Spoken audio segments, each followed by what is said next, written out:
Señor, en el nombre que sobre todo nombre que se nombra, el nombre de Jesús, es que podemos estar en tu presencia para ya prepararnos para escuchar de tu palabra. Señor, queremos ser como ese hombre, esa mujer que escuchó tu palabra y las hizo, porque es comparable a un hombre, a una mujer que edificó su casa sobre la roca. Aquí estamos, Señor. Sea tu voz la que se escuche, sea tu voz, Señor, la que salga a través de mis labios, Señor, tu palabra, Padre, que como siempre no vuelve vacía, que es espada, Señor, de doble filo, que es martillo, fuego, Señor. Tu palabra es poderosa, es viva y eficaz. Gracias, Señor. Te adoramos, te honramos en el nombre de Jesús. Amén, Señor. Amén. Bien, acompáñame con su Biblia, vamos a recorrer distintos versículos y algunas citas por temas de tiempo, nada más las voy a dar porque son cosas que ya hemos conversado antes. Revisando una lista de aniversarios de matrimonio, usted sabe que lo que más conocemos de los aniversarios de matrimonio es cuando se cumplen los 25 años, los 50 años, ¿verdad? Las bodas de plata y las bodas de oro. Pero no sé si usted sabía, yo no lo sabía hasta hace un tiempo, que el primer aniversario de los matrimonios es las bodas de papel. ¿Ha escuchado eso alguna vez? Vane, para que lo anote. Las solteras, los solteros, las bodas de papel es lo que se celebra en el primer año de matrimonio. Alguien se preguntará, ¿por qué las bodas de papel? Buena pregunta, no tengo la respuesta, pero son las bodas de papel. Y fíjese que al cumplir los 25 años ya se celebra una boda que se asemeja y se hace llamar por un metal que es más preciado, como la plata. Y los 50 más todavía preciados como el oro. El oro sigue siendo uno de los metales más preciosos. Incluso algunos inversionistas, gente que se dedica al rubro, dice que lo mejor es comprar oro, más que dólares, porque el oro no se deprecia, el oro no pierde el valor.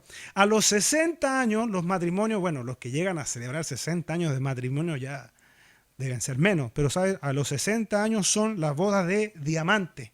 Bien, se da cuenta que a medida que pasa el tiempo es comparable con metales o materiales más preciosos. Quiere decir también que a medida que pasa el tiempo, como dicen algunos, ha pasado bastante agua bajo el puente ya. O sea, al que llega a 25 años de matrimonio, a 50 años más en estos tiempos, imagínense, algunos con ganas ya de hacerle un altar, cómo lo hizo para poder soportar tantos años al mismo viejo o a la misma viejita. Pero hay gente que lo logra hacer gracias al Señor y hay muchos hermanos nuestros que pasan de los 25, llegan a los 50 años de matrimonio. Yo tuve la oportunidad de estar con un matrimonio pastoral hace un tiempo que no me recuerdo exactamente cuántos años de matrimonio cumplían, pero eran bastantes, creo que eran incluso más que las bodas de oro. Ella, la pastora, ya partió a los brazos del Señor, pero celebraron su boda y me acuerdo estábamos afuera ahí de la iglesia, yo no sé si con una cámara de fotos o de video, y le dijimos a los dos pastores, los dos viejitos, el beso, y se besaron, oiga. Fue muy bonito. Bueno, a este mensaje yo he titulado Cristianos de papel. Porque sabe, cuando conocimos al Señor nosotros, usted sabe que pasamos a tener, cuando aceptamos a Jesucristo, pasamos a tener lo que se llama un nuevo nacimiento.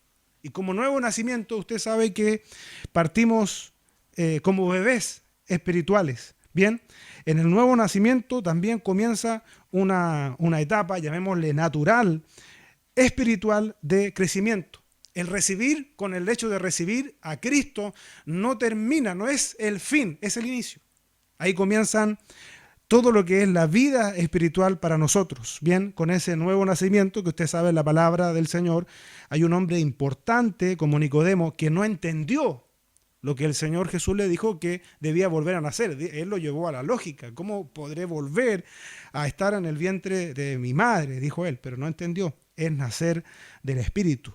Entonces, como nacemos de nuevo, hay una etapa espiritual de crecimiento que está, ¿sabe?, sujeto a la persona. Porque a veces nosotros decimos, sí, yo tengo toda la intención de crecer espiritualmente, pero hay gente que se detiene en una infancia prolongada espiritual. Y es peligroso eso.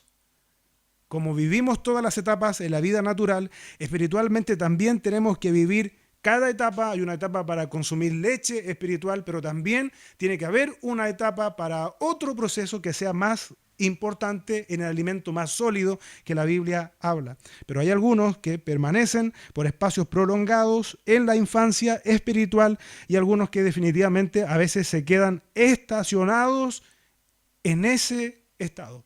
Son niños espirituales casi permanentemente. De eso tenemos ejemplo en la Biblia y yo solamente le voy a dar las citas por temas de tiempo para que usted revise qué es lo que significa ser un bebé espiritual. Ahí en Primera de Corintios capítulo 3, versículo 1, por ejemplo, ahí encontramos un llamado que hace el apóstol Pablo a los corintios que los califica como niños espirituales, al igual que el autor del libro de los Hebreos en el capítulo 5, en el versículo 12. También encontramos algo similar. Gente que se quedó en un estado de infantilismo espiritual. Ya dijimos que en la boda, ¿no es cierto?, en el matrimonio, el primer año es las bodas de papel. Pero hay cristianos que se quedaron ahí en ese estado de niños espirituales y se convierten en cristianos de papel, cristianos que soportan poco. Han aceptado al Señor, pero son tan débiles, tan raquíticos espirituales, porque a veces nosotros creemos que el crecimiento espiritual depende exclusivamente de Dios. Pero la luz de la palabra no depende exclusivamente de Dios, sino que también depende de nosotros, de estar bien alimentados. Pedro en su carta dice que nosotros debemos desear como niños recién nacidos la leche no adulterada. ¿De qué? De la palabra de Dios. Y usted, aquí hay madres que lo saben muy bien, los recién nacidos. Yo hoy día estuve con una madre temprano, una madre joven, y que decía que su hija pasa tomando leche. O sea, no tiene horario. Y el apóstol Pedro hace lo mismo, esa misma comparativa, ¿sabe? Porque si usted se alimenta bien, usted va a crecer de manera adecuada espiritualmente. Una buena alimentación, cuando los bebés se alimentan bien, ¿sabe? Eso les hace que sus huesos sean más firmes, que tengan una mejor salud incluso. ¿Sí o no, madres? Amén. Bien, gracias por estar acá. Ya les dejé 2 citas para que vea un estado de infantilismo espiritual a los cuales estos 2 autores, o el mismo autor, no se sabe, algunos dicen que Pablo es el autor de Hebreos, pero no se sabe con precisión, estos autores o este autor reclama un espacio de infancia prolongado. Bien, sigamos. ¿Sabe? Y yo quiero que esto usted lo guarde en su corazón, porque Dios quiere que usted crezca. Si usted quiere saber cuál es la voluntad de Dios para su vida, es que usted crezca espiritualmente. A mí me llama la atención que en el Evangelio de Lucas, en el capítulo 2, versículo 52, encontramos a Jesucristo creciendo en varios aspectos. Es Jesús, dice la Biblia, y Jesús crecía en sabiduría y en estatura y en gracia para con Dios y los hombres. Fíjese usted los ámbitos, no es solamente estatura, sino que crecía también en sabiduría y crecía en gracia. Era tan comprobable ese crecimiento de Jesús en estas áreas porque dice que todo esto lo hacía para con Dios y los hombres. Jesús tiene ahí, en ese entonces, la edad de 12 años. Jesús crecía en sabiduría, en estatura y en gracia para con Dios y los hombres. O sea que el entorno de Jesús podía ver, observar que él crecía. ¿Sabe qué es lo que está pasando hoy con gran parte de la iglesia? La iglesia carece de algo que se llama carácter. Y hay ideas equivocadas de carácter. Porque cuando vemos a una persona enojona, por ejemplo, cuando vemos una persona colérica, nosotros decimos, esta persona tiene carácter. Sí, puede ser, pero no se refiere solamente el carácter a eso. El carácter, mire, Dios necesita hombres y mujeres con carácter, pero ¿sabe qué? Carácter conforme al carácter de Cristo. Cuando llegamos al Señor tenemos un nuevo nacimiento y en ese nuevo nacimiento en nosotros lo que tiene que comenzar a verse es la forma de vida, las actitudes, el carácter de Cristo, la mente de Cristo. Ahora, ¿qué se entiende por carácter? ¿Qué es lo que es carácter? Porque alguien, como le digo, puede decir, no, esta persona se enoja fácil. No, tiene carácter esta persona. Sí, pero Moisés también tenía carácter y Moisés, lo dice la Biblia, usted lo puede revisar, está ahí en el libro de Números, capítulo 12, versículo 3, que dice que Moisés era manso y tenía carácter. Tenía carácter para lidiar con un pueblo que lo único que hacía era rezongar, rezongar y rezongar. Hay que tener carácter. Y dice que era manso. Entonces el carácter no solo tiene que ver con la gente que tiene a lo mejor carácter impulsivo, irritable. El carácter, ¿sabe? Esta palabra viene del vocablo griego charácter o charaza. ¿Y sabe lo que quiere decir eso? Grabador. Bien. Y literalmente significa marca grabada en una cosa que la distingue de los demás. El carácter. Bien. Carácter es señal o marca que se imprime, pinta o esculpe. En el sentido de cualidad moral, se refiere al modo de ser peculiar y privativo de cada persona. El modo de ser en el conjunto de rasgos y costumbres adquirido por herencia, salud, educación, amigos, el medio ambiente y otras influencias. El carácter. El carácter. ¿Cuántos hoy día, los que ya por misericordia llevamos un tiempo sirviendo al Señor, podemos dar testimonio que Dios, a través de su Espíritu Santo, ha cambiado nuestro carácter? Que somos personas distintas a las que éramos antes por la obra que ha hecho el Señor de ese nuevo nacimiento.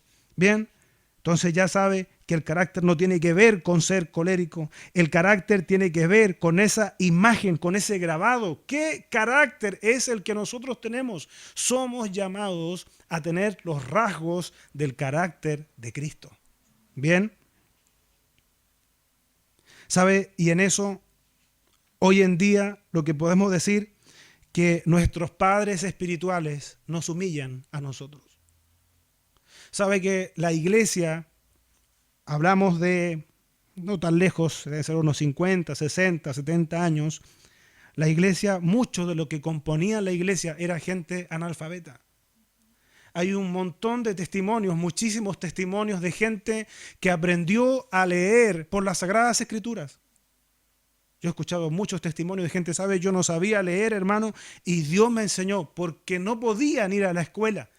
Por distancia, por recursos, hoy eso, gracias al Señor, ya no es tan así. Muchos de los jóvenes, muchas familias ya tienen hijos profesionales, gente profesional o gente de estudios técnicos, gente que ha podido por lo menos completar sus estudios primarios y secundarios.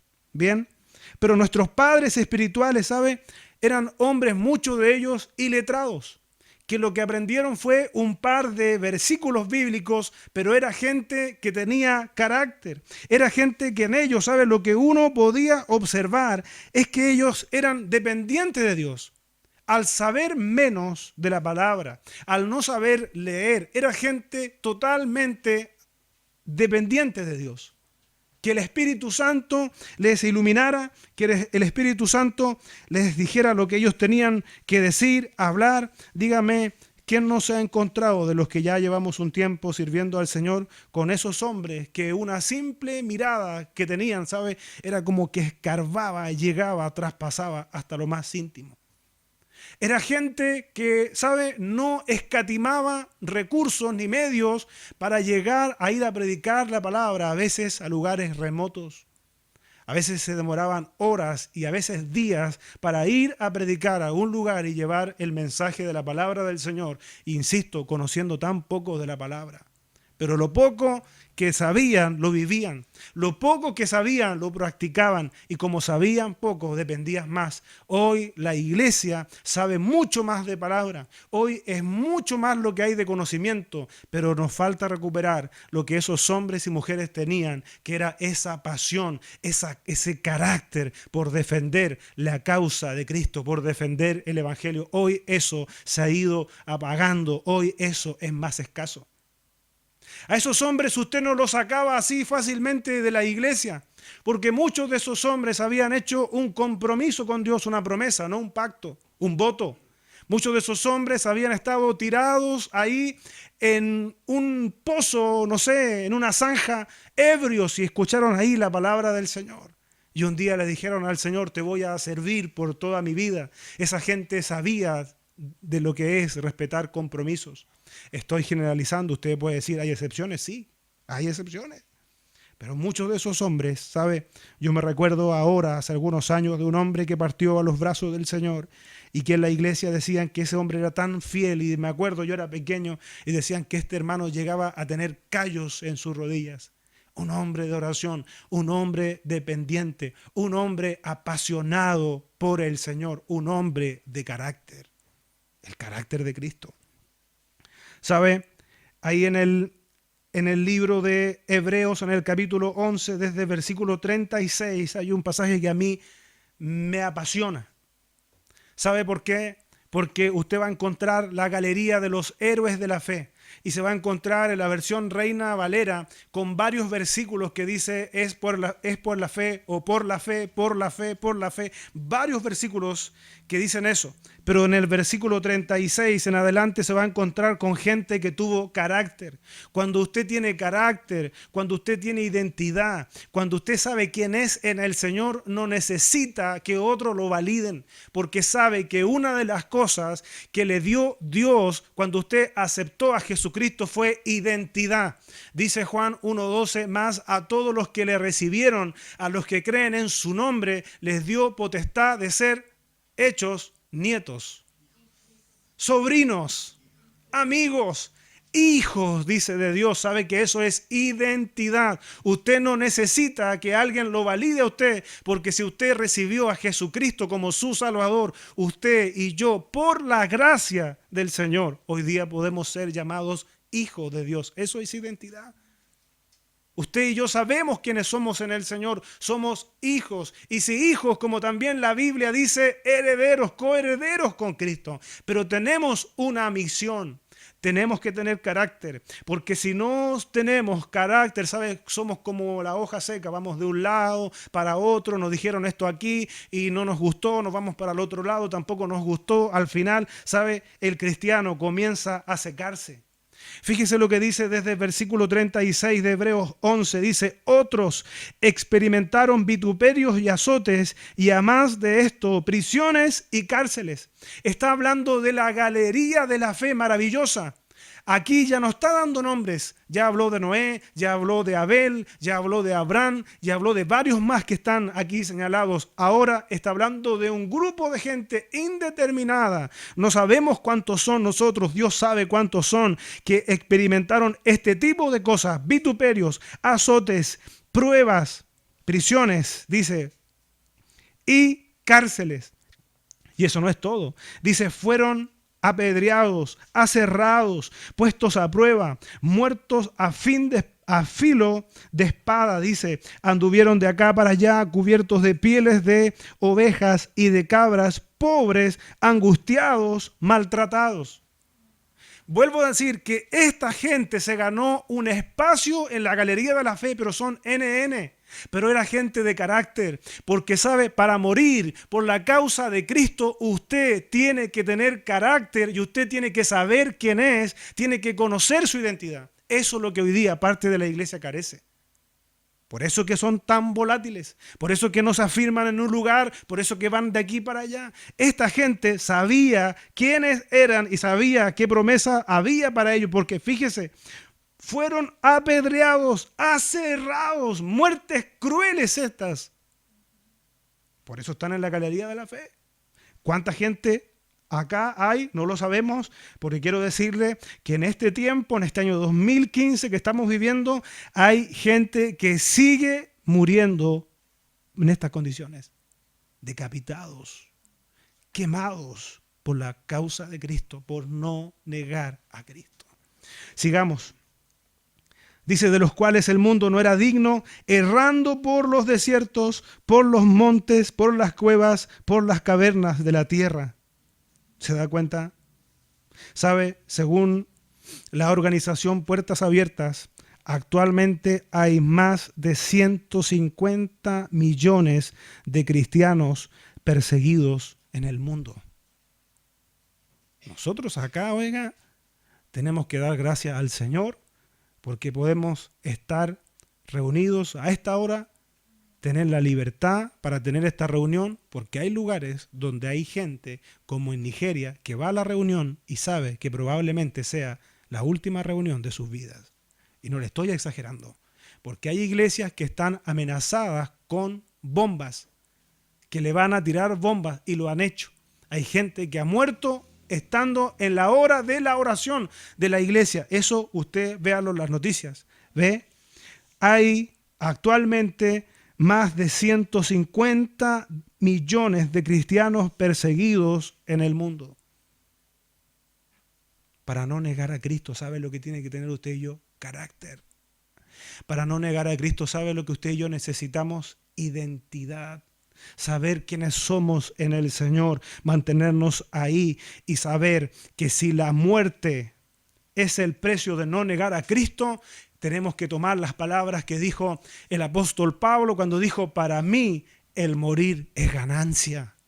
No dijo: para mí el morir es terrible. No dijo: para mí el morir es señal que se acaba todo. No, dijo: para mí el vivir es Cristo y el morir es ganancia. Carácter. Usted y yo necesitamos crecer y que en nosotros cada día se manifieste el carácter de Cristo. ¿Sabe? Los apóstoles tenían carácter. Porque hoy día como que queremos buscar la congregación ideal, la congregación perfecta, la iglesia sin problemas. Y esa iglesia nunca ha existido sobre la tierra. Incluso la iglesia primitiva, los primeros hombres y mujeres que integraron la iglesia tuvieron que enfrentar sus propios problemas. Y de eso la Biblia tiene ejemplos. Ellos tuvieron que enfrentar crisis. Ellos tuvieron que enfrentar lo propio que significa ser parte de una comunidad de gente imperfecta y otro detalle importante, de distintos niveles de madurez. No todos vamos creciendo a la misma velocidad. Recuerde que hay gente que está recién naciendo espiritualmente, son bebés espirituales. Y los bebés, usted ya puede ver cómo son. Son inquietos, lloran, hay que cambiarles pañales, qué sé yo, son bebés espirituales. Bien, no todos tenemos el mismo nivel espiritual, no es el mismo nivel espiritual para todos. Fíjese lo que pasa ahí en Hechos capítulo 6, desde el versículo 1. Dice: en aquellos días, como creciera el número de los discípulos, hubo murmuración de los griegos contra los hebreos de que las viudas de aquellos eran desatendidas en la distribución diaria. Eso es, en la distribución diaria. Tuvieron que enfrentar problemas, sí, pero como tenían carácter, ¿sabe qué? Ellos siguieron anunciando, siguieron desarrollando la labor que tenían que desarrollar.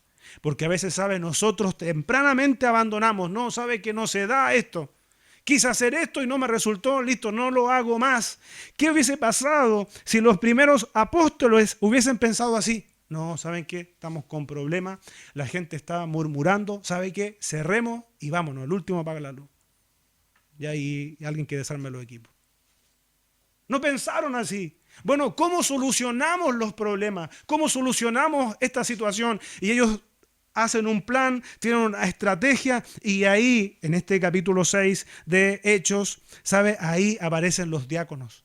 Porque dicen ellos: nosotros no vamos a descuidar la predicación y la oración, la predicación de la palabra y la oración. Pero, ¿sabe? Conflictos tuvieron que resolver, pero ellos tenían carácter. Ellos sabían lo que eran. Ellos sabían lo que tenían que hacer. ¿Quieres saber de más problemas bíblicos? Porque pareciera que no hubiesen habido problemas, pero sí habían. Desde que eran discípulos ya tenían problemas. Por ejemplo, la discusión sobre quién era el mayor. Fíjese, discutían, bueno, ¿quién es el que la lleva acá de todos nosotros? Eran discusiones en ese tiempo. Ahora después siguieron las discusiones. Pablo relata lo propio en Gálatas capítulo 2, desde el versículo 11. Porque Pablo tuvo problemas con Pedro. Los tuvo. Pero vuelvo a decir, ellos eran gente de carácter. Porque cuando usted no tiene carácter de Cristo, ¿sabe? Se le presenta un problema, dice: bueno, arreglo mis cosas y me voy, listo, se acabó, no voy más. y no me comprometo más porque no me funcionó. Cuando usted tiene el carácter de Cristo, sabe que usted tiene una misión acá que hacer. Y usted sabe que también un día se pedirá cuenta por esa misión que teníamos que desarrollar. Ve, en ese capítulo 2, desde el versículo 11 hasta el versículo 14 de Gálatas, Pablo narra esa diferencia que tuvo con Pedro. ¿Detuvo eso al apóstol Pedro? ¿Detuvo eso a Pablo? No. ¿Sabe por qué? Porque en los conflictos, cuando se generan situaciones conflictivas, problemáticas, ¿sabe? Es una excelente oportunidad para que Dios trabaje con nuestro carácter. Pero nosotros, nuestra sociedad, ¿sabe? Nos enseña a sacarle el quite al carácter. O sea, a sacarle el quite al conflicto. No, yo no quiero ir. No, déjeme así nomás. Incluso hay gente que dice, no, yo no quiero tener responsabilidad en la iglesia porque sabe que no, sirvo al Señor mejor así. Porque van a hablar mal de mí, dicen algunos. No, porque a algunos no les va a gustar. ¿Ve? Y dejamos la oportunidad